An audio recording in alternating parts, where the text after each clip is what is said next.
با برنامه تحلیلی و خبری رادیوی آزادی خوش آمدید. سلام بیننده عزیز. خبرهای تاجیکستان و جهان را من مؤمن احمدی امروز 13 مارس پیشکش میکنم. سرخط خبرها: صفیه 9 ساله را در زادگاهش به خاک سپردند. پس از جستجوی بیش از یک ماه تن بیجانش را از ازبکستان یافتند.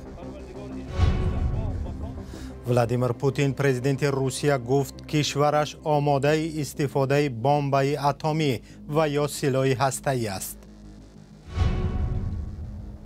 روزه‌داری در خانه‌های بی برق و قیمت‌های بالاتر از پیشین. شکایت مردم روزه‌دار در دوشنبه. نرخ گوش قیمت شده، هیچ قیمت، همه چیز چرا قیمت هست. جسد صفیه خان رحمت‌آوی 9 ساله را که در حدود ازبکستان پیدا شد روز 13 مارس در خوجند دفن کردند. این نوروز روز 7 فوریه امسال بینشان شد. والدانش باور داشتند که او در دریای سرخ غرق شده است و جستجویش از آن زمان ادامه داشت. مراسم ویدا با صفیه خان و جنازه او در زادگاهش برگزار شد. کمیته حالت‌های فوق‌العاده روز 13 مارس گفت ماموران نجات ازبکستان جسد صفیه خان را در نهر میرزاچول جنوبی یافتند. این نهر از حدود شهر شیرین ولایت سیردریا می‌گذرد. در اداره حالت‌های فوق‌العاده ولایت سوغد گفتند 10 روز پیش با عنوان کمیته حالت‌های اضطراری ازبکستان نامه فرستاده بودند تا در یافتن جسد نورس تاجیک مدد کنند. اعظم خان رحمتوف پدر صفیه خان از اول به این باور بود که دخترش غرق شده است. غرق شدن ساکنان در دریای سیر یا سیهون حادثه نو نیست. تنها در سال 2023 55 مورد غرق شوی ثبت شده است. در این میان 19 نفر نابالغ بودند. ادامه برنامه: ماه رمضان در تاجیکستان در شرایط آغاز شد که ساکنان اکثر شهر و دهات کشور با محدودیت برق دسترس می‌کنند. ساکنان می‌گویند چنین لیمیت یا رجه انتقال محدود نیروی برق را چند سال اخیر ندیده بودند. نرخ برخی از محصولات غذایی نیز بالا رفته است. امیر ایسایف و ارشاد سلیمانی به سراغ ساکنان رفتند. ساکنان تاجیکستان کمبود نیروی برق و بلندی نرخ‌ها را از مشکلات می‌دانند که مشقت ماه رمضان را برایشان سخت‌تر می‌کنند. همین سحر خودم در تاریکی گذراندیم، با چراغ‌های چی گذراندیم. و تلفن و چراغ‌های شمع هم گذراندیم. دیگه همین مردگی نهاد ساعت چند تا نیست. تا 4 مارس اکثر محله‌های شهر دوشنبه برق دائمی داشتند، اما حالا برق به خانه‌ها مدت کم داده می‌شود. این در حالی است که مدیر کل شبکه‌های تقسیمات برق جناب گجرال در نامه از زیردستانش خواسته است در رمضان همه روزه از ساعت 4 تا 8 صبح و از 17 تا 21 شام تمام کشور با برق تامین شود. در برابر بی‌برقی و سردی‌های رمضانی ساکنان کشور از بالاروی نرخ غذا نیز شکایت می‌کنند. گوش قیمت شده، هیچ قیمت، همه چیز چرا قیمت هست. گوش 80 تومن شده خیلی. شیر تا 9 تا 10 یا خیلی جدا است. خون قیمت چیده در بازار خیلی ارزون بود. پیش رمضان یک سامان بود، بعد رمضان یک نیم سامان چیده مقصد 35 سم 40 سم خریمش. خیلی اردم قیمت چیده 270 بود 300 چیده. اون چه که مردم میخره مردم زادوزی میایه اما قیمت شده. دلیل بالا رفتن نرخ‌ها را در بازار تاجران گران شدن ارزش محصولات در بازارهای عمده فروشی مینامند. وابسته ای همون صاحبکاری کلان ای مثلا با یکی اپتومتن بسیار داره. همه سال ماه رمضان در تاجیکستان خوراکواری گران میشه. خصوصا این ماهی که ثواب است و خداوند وعده های زیاد کرده است، باید از ثواب این ماه محروم نماند و کوشش کند که در این ماه حد اقل ارزان فروشی کند. یعنی نرخ فروشات که خودش هم ضرر نبیند و دیگران هم ضرر نبیارند. بر اساس قرار شورای علمای تاجیکستان ماه رمضان در تاجیکستان 11 مارس آغاز شد و تا 10 اپریل ادامه می کند. مردم تا ساعت 5 صبح فرصت دارند سحرخوری کنند و تا ساعت 18:40 تقریبا 14 ساعت روزه می دارند.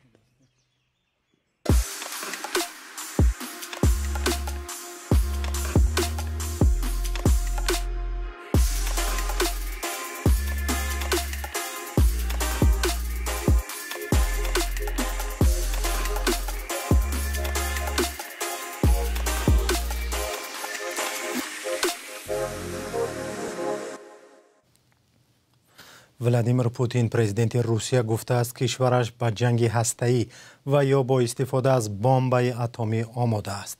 رهبر روسیه در صحبتی که روز 13 مارس در وبسایت کرمل نشر شد گفت قصد استفاده سلاح هسته‌ای در اوکراین را ندارند، ولی اگر ضرورت پیش آمد از نگاه فنی به جنگ هسته‌ای آماده‌اند.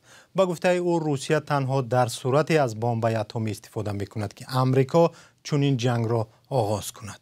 پوتین گفت سلاح هسته‌ای روسیه از آمریکا مؤثرتر است. روسیه که یک کشور دارای سلاح هسته‌ای است بیش از 2 سال باز به ضد اوکراین می‌جنگد. کشورهای غربی اوکراین را برای مقابلیت با روسیه کمک می‌کنند. روسیه بارها کشورهای غربی را تهدید کرده است که از کمک به اوکراین دست کشند. ولادیمیر پوتین بار دیگر در این صحبت تاکید کرد که آماده صحبت برای ختم جنگ در اوکراین است. مقامات اوکراین گفته بودند که تا نظامیان روس منطقه‌های اشغالی را ترک نکنند با روسیه گفتگو نمی‌کنند.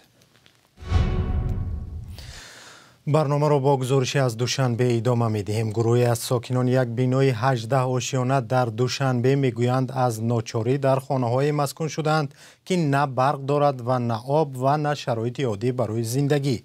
شرکت ساختمانی که باید خانه را ساخته به صاحبانشان میداد تقریباً 2 سال است که در انجام ساختمان تأخیر میکند و مشتریان هم میگویند دیگر جای برای زیستن و رفتن ندارند.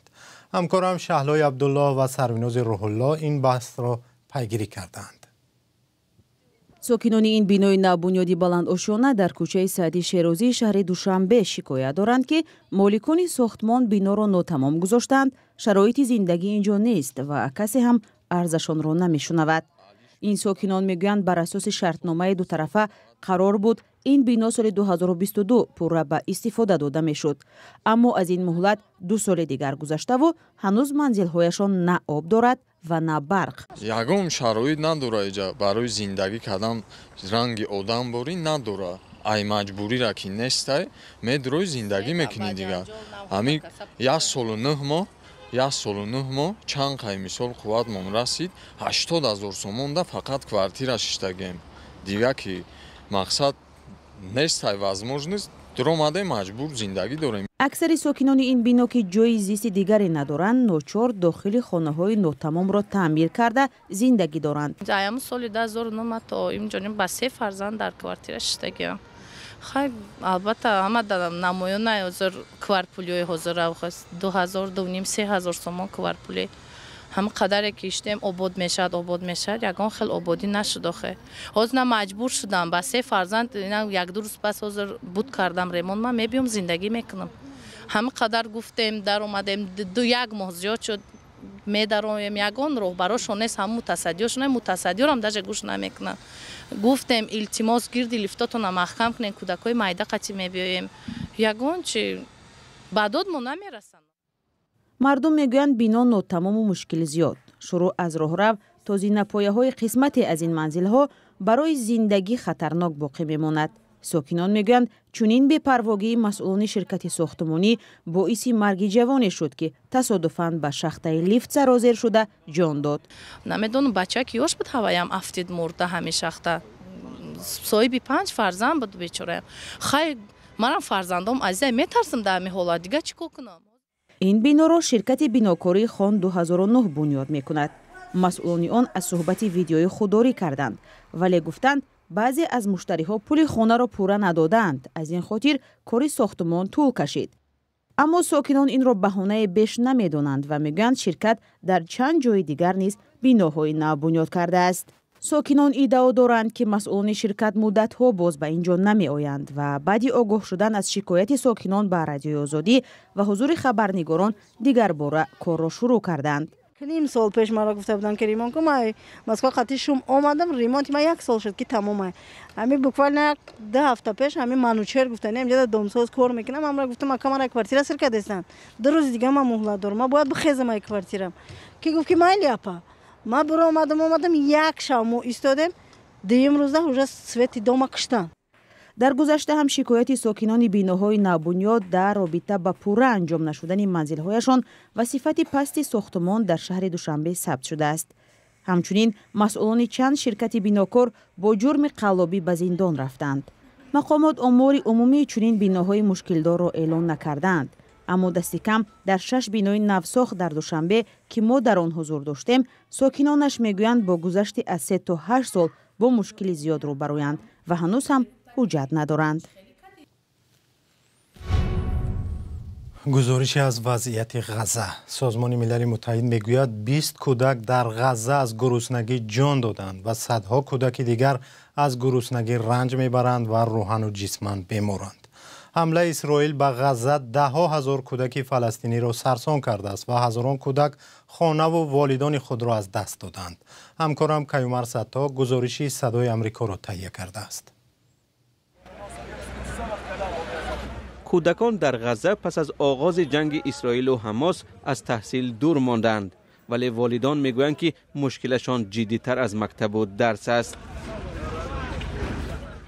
سازمان ملل میگوید 12,000 کودک در جنگ کشته شدند.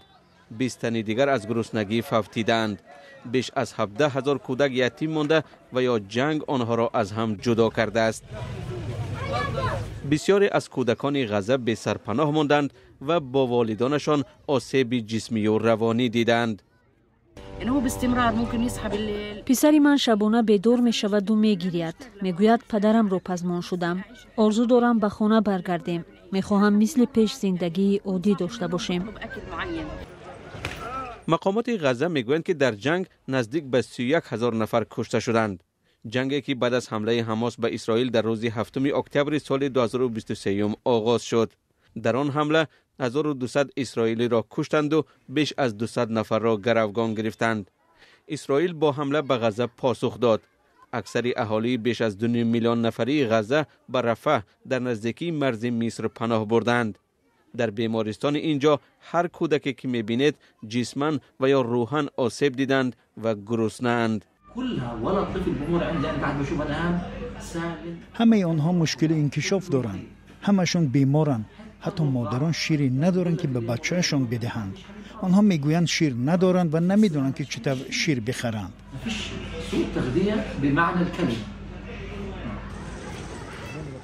بعضی از کودکان به گفته پزشک بمب و هواپیما را میشناسند و چطور کشته شدن عزیزان و همسایگانشان را در یاد دارند. کودکان دیگر به دامان مادر چسبیدند و پیوسته میگریند. بسیاری ها خیالی شده هذیان میگویند. کودکان نیز هستند که امید دارند روز با نزدیکانشان یک جا میشوند. میخواهم به خانه برگردم. والدان میگویند دیدن احوال کودکان دلریش کننده است. مادران به سوالهای کودکان پاسخ ندارند. وقتی برای خوردن چیزی میپرسند پاسخی نیست. کودکان گوشت، ماهی، شکلات یا یگان شیرینی که پیشتر میخوردند سراغ میکنند. چیزهایی که ما پیدا نمیکنیم. اسرائیل میگوید محدودیت برای کمک رسانی به مردم غزه جاری نکرده است. هرچند تمام مال و محصولات را که میآید تفتیش میکنند تا در بین آنها سلاح برای حماس نباشد. اسرائیل ادعا دارد که حماس از کمک ها بهره میگیرد. سازمان عفو بین الملل میگوید اسرائیل امداد را به غزه از طریق خاک خود محدود کرده است. سازمان ملل میگوید اگر کمک بیشتر نشود در غزه قحطی میآید. با لیانید ولکوف، یکی از یاران سیاستمدار مخالف روسیه الکسی ناوالنی در ویلنیوس پایتخت لیتوا حمله شده است. مقامات امنیتی لیتوا روز 13 مارس حمله را اغواگرانه و احتمال کاری دست مسکو دانستند تا با این واسطه مخالفان و منتقدان پرزیدنت ولادیمیر پوتین را در خارج و بخصوص کشورهای بالتیک بترسانند. و برنامه اخباری آزادی به پایان رسید، ولی شما خبرهای نو را در وبسایت azadi.org و در صفحه های رادیو آزادی در فیسبوک و تلگرام، تیک تاک و تلگرام و اینستاگرام پیگیری کنید. خدا نگهدار.